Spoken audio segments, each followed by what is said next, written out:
والذین آمنوا اشد حبا للہ۔ اعوذ باللہ من الشیطان الرجیم، بسم اللہ الرحمن الرحیم۔ آمنت باللہ ورسولہ هو الاول والآخر والظاہر والباطن وهو علی کل شیء علیم۔ رب اشرح لی صدری ویسر لی امری واحلل عقدۃ من لسانی یفقہوا قولی۔ معزز ناظرین، بھائیوں بہنوں بزرگوں، السلام علیکم۔ آج ہم سورہ ملک کے حوالے سے پڑھیں گے، سورہ ملک کے حوالے سے سمجھیں گے کہ سورہ ملک کی فضیلت کیا ہے۔ سورہ ملک یعنی کہ جو قرآن پاک کی 67 نمبر سورت ہے، اس کی فضیلت کیا ہے، ٹھیک ہے۔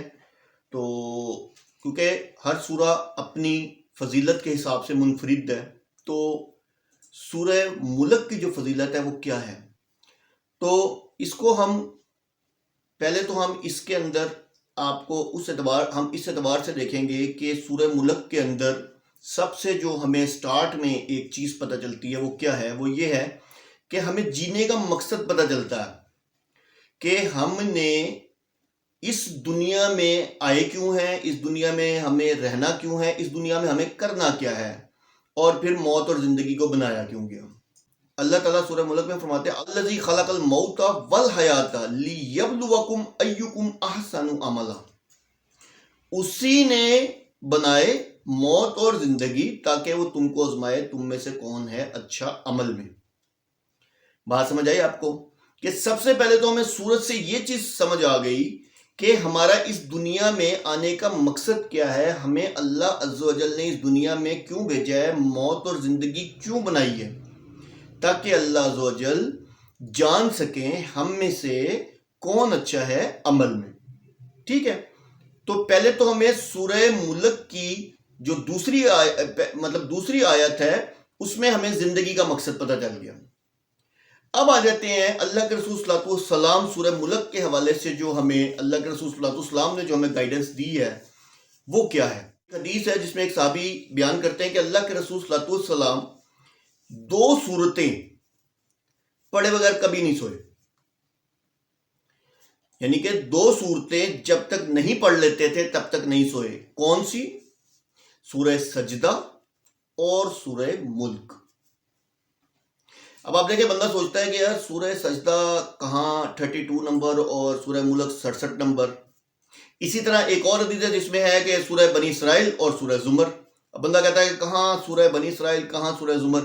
تو یہ نبی پاک صلی اللہ علیہ وسلم اس طرح پڑھا کرتے تھے۔ اب دوسری حدیث کیا کہتی ہے؟ دوسری حدیث جس میں اللہ کے رسول صلی اللہ علیہ وسلم نے فرمایا سورہ ملک قبر کے عذاب میں رکاوٹ ہے۔ سورہ ملک قبر کے عذاب سے رکاوٹ ہے، یعنی کہ قبر کے عذاب کے درمیان ایک رکاوٹ ہے۔ جو سورہ ملک روزانہ پڑھتا ہے تو قبر کے عذاب میں اس کے لیے وہ رکاوٹ بنتی ہے۔ ایک اور حدیث جس میں اللہ کے رسول صلی اللہ علیہ وسلم فرماتے ہیں کہ سورہ ملک قیامت والے دن اللہ سے سفارش کرے گی کہ اللہ اس بندے کو بخش دے، یہ بندہ مجھے ریگولر پڑھا کرتا تھا، ٹھیک ہے۔ کیونکہ آپ دیکھیں نا سورہ ملک کے پہلے کے الفاظ کتنے زبردست ہیں۔ تبارک الذی بیدہ الملک، پاک ہے، برکت والا ہے۔ تبارک الذی، برکت والا ہے وہ، پاک ہے وہ، برکت والا ہے وہ جس کے ہاتھ میں بیدہ الملک، بادشاہی ہے، بہت بزرگی والا ہے، بہت برکت والا ہے جس کے ہاتھ میں بادشاہی ہے، ٹھیک ہے۔ وَهُوَ عَلَى كُلِّ شَيْءٍ قَدِيرٌ، اور وہ ہر چیز پر پوری طرح قادر ہے۔ اچھا، اب ایک اور حدیث، اب کیا ہو گیا؟ رکاوٹ ہو گیا عذاب قبر سے۔